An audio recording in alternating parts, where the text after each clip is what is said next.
የመጀመሪያው ለማያበላ ሰው እንደ ራብ አትንገረው። ንጹህ እንሁን፣ ንስሐ እንግባ፣ ፈጣሪን እንለምነው። የዛን ጊዜ ራሱ ያዘጋጅልናል ሰው።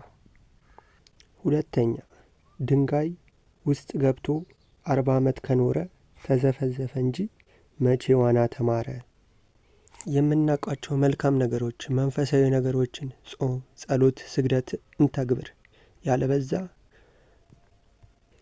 እየኖርን ሳይሆን እየተዘፈዘፍን ነው ማለት ነው።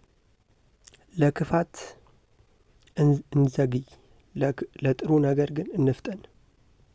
ትዳር ውስጥ 40 ዓመት ኖረን መንፈሳዊ ለውጥ ከሌለው፣ ሰላም ከሌለው፣ ብጥብጥ ከሆነ ይሄ ትዳር ሳይሆን አዳር ነው። መንፈሳዊ ነገር ጾም፣ ጸሎት፣ ስግደት ሁሌም ትዳራችን ላይ መግባት አለበት። ያለበዛ ዜሮ ነን።